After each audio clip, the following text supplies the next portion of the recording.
December 18th, 2025, 10:15 in the morning. A Cessna Citation 550 strikes approach lights approximately 1,400 feet short of the runway at Statesville Regional Airport in North Carolina. 7 people are killed instantly, including NASCAR legend Greg Biffle, his wife Christina, and their 2 children. The pilot at the controls was a retired Delta captain with 17,000 hours of flight time. The aircraft was properly configured. The runway was in sight, and yet they never made it. When I examine the data from this accident, one question keeps surfacing. In a cockpit filled with pilots, how could this airplane crash 400 feet from safety? The answer may lie not in what certificates they held, but in what training they lacked. To understand what went wrong that December morning, we need to understand who was on board and what they were attempting. The Cessna Citation 550. Detail number November 257. Bravo Whiskey was registered to GB Aviation Leasing, a company affiliated with Biffle himself. It was a 1981 model aircraft, but age alone should raise no alarms.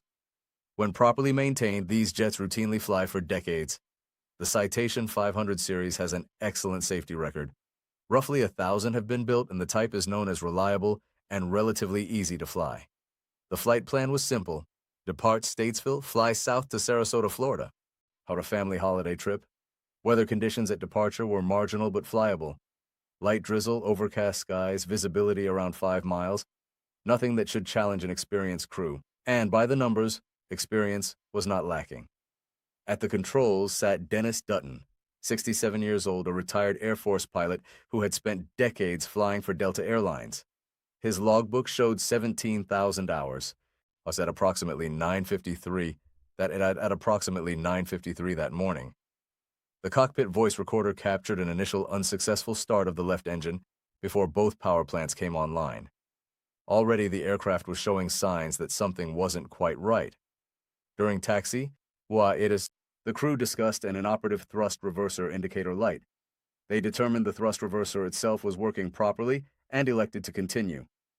The takeoff roll commenced under visual flight rules, with the crew intending to activate an instrument flight plan once airborne. During the takeoff, Biffle, seated behind the 2 pilots, observed that the left engine appeared to be producing more power than the right. He mentioned the possibility of a faulty gauge. Dutton continued the takeoff. Once airborne, the Citation climbed and turned left, heading west. Jack Dutton, the 20-year-old son of the pilot, attempted 3 times to contact Atlanta Center and activate their instrument flight plan. He was unsuccessful due to controller workload. The aircraft reached approximately 2,200 feet before beginning another left turn. At 10:09, Biffle noted a discrepancy between the left and right engine interstage turbine temperature indications. Then, the situation escalated rapidly. At approximately 10:10, the autopilot disengaged. Seconds later, the cockpit voice recorder captured Dennis Dutton, stating that his altitude indicator was not working properly, along with additional left-side flight instruments. The Garmin GPS unit stopped recording airspeed and heading data around the same time. Then something even more troubling occurred. The cockpit voice recorder audio quality degraded severely for more than 3 minutes. Investigators believe this indicates possible electrical system problems. When a voice recorder experiences audio degradation coincident with instrument failures, it often points to a power supply issue affecting multiple aircraft systems. During this period of poor audio, we lose visibility into what the crew was discussing, what they were troubleshooting, and what decisions they were making. When the audio quality returned, Dutton indicated there had been a problem, but did not specify what it was or what corrective actions were taken. At approximately 11:10, aircraft control was transferred to Jack Dutton in the right seat. The aircraft was at roughly 4,500 feet. Notably, there were no comments recorded indicating any malfunctions with the right side instruments. As Dennis Dutton later resumed control as the crew attempted to return to Statesville. They had been airborne for approximately 10 minutes. At 13:10, Dutton requested flaps be extended and the landing gear deployed. The crew discussed the landing gear configuration, but the gear indicator lights were not illuminated, adding yet another layer of uncertainty to an already stressful situation. Jack Dutton broadcast on the Common Traffic Advisory frequency that they were having some issues.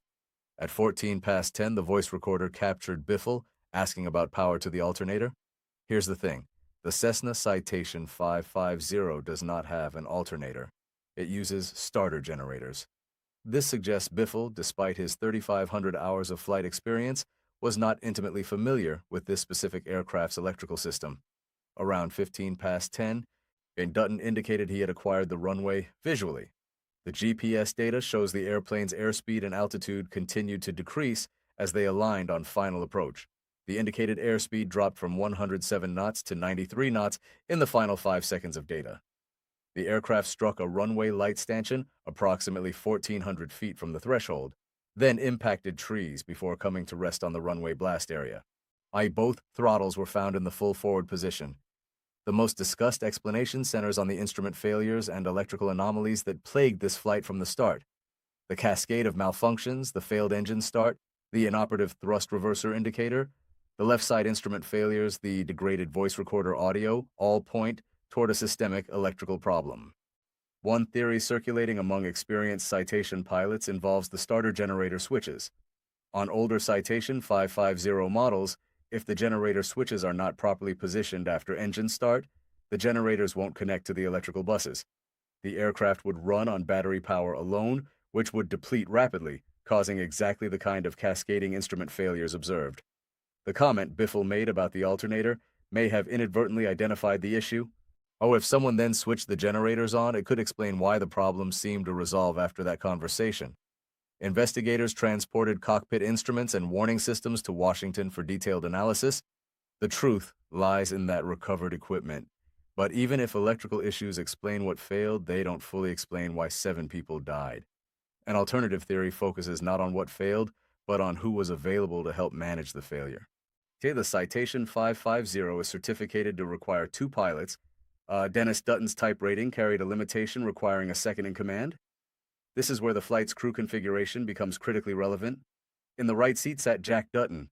He was a private pilot with instrument rating, but his total flight time was only 175 hours, all in single-engine airplanes. He had never flown a jet. He had no type rating for the Citation. Federal regulations require specific qualifications to serve as second in command on aircraft like this. Jack Dutton did not meet those qualifications. Greg Biffle, seated behind them, held a private pilot certificate with multi-engine and instrument ratings. He had accumulated 3,500 hours, but he, too, lacked a type rating in the Citation. Neither man was legally qualified to serve as the required second pilot. The flight, technically, should not have occurred with this crew composition. There's a third possibility that has received less attention but deserves consideration. Even if we set aside the crew qualification issues, even if we assume the electrical problems were the primary trigger, there's a fundamental question about proficiency. Dennis Dutton had 17,000 hours. That's an impressive number. He was type rated for the Airbus A320, A330, A350, the Boeing 737, 757, 767, the DC-10, and the CE-500 series. But here's what those numbers don't tell us. How many of those hours were in the Citation specifically? When did he last practice a single-engine approach? In a Citation 550 at maximum gross weight? The Citation 550, when heavily loaded with passengers and fuel for a trip to Florida, becomes a demanding airplane on one engine. Full flaps, geared down at approach speeds, it requires precise energy management. Thousands of hours in transport category aircraft with their redundant systems and massive performance margins do not directly translate to proficiency in a light jet during an emergency. When we weigh all available evidence, a troubling picture emerges. The NTSB preliminary report indicates the flight encountered electrical and instrument anomalies that likely degraded the pilot's situational awareness. The aircraft flew an unstabilized approach, or making first contact 1,400 feet short of the runway. The throttles were found full forward, suggesting a last-moment attempt to arrest the descent. The airspeed data shows the aircraft decelerating through the final approach, dropping below safe approach speeds for an aircraft at that weight. Investigators found the aircraft was configured properly, geared down, flaps extended, yet it struck the ground short of the runway. What the evidence suggests is an aircraft that ran out of energy during the final approach. Whether that resulted from a partial power situation, from excessive drag at low speed, from the pilot's unfamiliarity with the Citation's energy management characteristics in degraded conditions, or some combination of these factors, we cannot yet say with certainty. The final report, expected 12 to 18 months from now, will address these questions. But something else has been bothering me about this accident. Consider the cockpit workload during those final minutes. The pilot in command is dealing with failed instruments, uncertain electrical status, gear indication lights that won't illuminate, and deteriorating weather. The person in the right seat has 175 hours total time and has never flown a jet. The person behind them is offering suggestions about alternators on an airplane that doesn't have alternators. This is not crew resource management. This is three pilots with vastly different experience levels, none of whom appear to be fully current on this specific aircraft systems, trying to troubleshoot an in-flight emergency while simultaneously flying an approach in instrument meteorological conditions. In airline operations, crews train together, practice emergencies together, develop standard callouts and procedures. In Part 91 General Aviation Operations, that structured crew coordination often doesn't exist. The pilot in command was alone in a way that mattered, even with two other pilots on board. The Cessna Citation 550 has a solid safety record when operated by trained crews, but the accidents that do occur in this type share a common thread. As one former NTSB investigator noted, what accidents have occurred in this type were mostly due to very poor pilot decisions. The aircraft itself is not the problem. The Citation series is forgiving, efficient, and well-designed. But it is not an airliner. It does not have the redundancy of transport category aircraft. When things go wrong, they go wrong quickly. A loaded Citation 550 on a single-engine approach with full flaps is, in the words of one experienced Citation pilot, a handful for those who fly them every day. Thousands of hours in other aircraft would not help as much as specific knowledge and experience in this make and model. That's the gap between legal and proficient.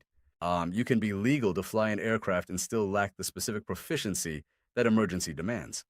Insurance companies understand this distinction better than most. They don't just ask whether you hold a type rating. They ask about recurrent training and make and model.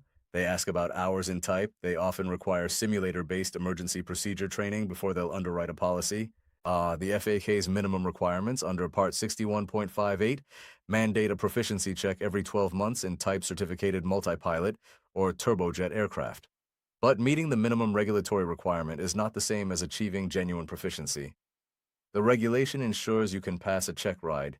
It doesn't ensure you've recently practiced the specific emergency you're about to face. How recently had Dennis Dutton practiced a single-engine approach in a Citation 550? Had he experienced simulated electrical failures in this specific aircraft? We don't know the answers yet. The investigation will examine maintenance records and training history, but the broader lesson is already clear. In aviation, the difference between legal and proficient can be measured in feet short of a runway. If there's a takeaway from this tragedy for pilots who fly similar aircraft, it's this: currency is not proficiency. Holding a type rating is not the same as being current in the emergency procedures specific to that type.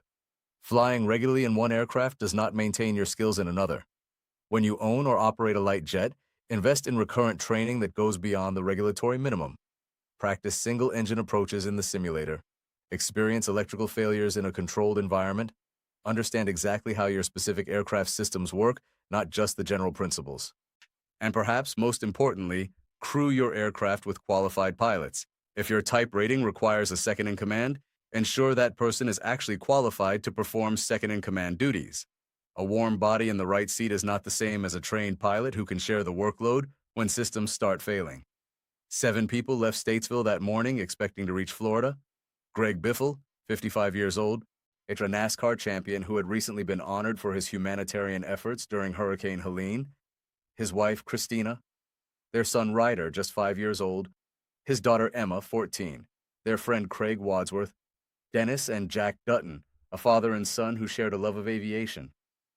Their families were waiting in Florida. Instead, they received news that no family should ever receive. We owe them more than sympathy. We owe them a thorough investigation that identifies what went wrong and why. We owe them changes that prevent the next accident. When the final NTSB report is released, I'll follow up with a detailed analysis. Until then, fly safe, train often, and remember that the certificate in your wallet only proves what you once could do. What you can do today depends on the training you did yesterday.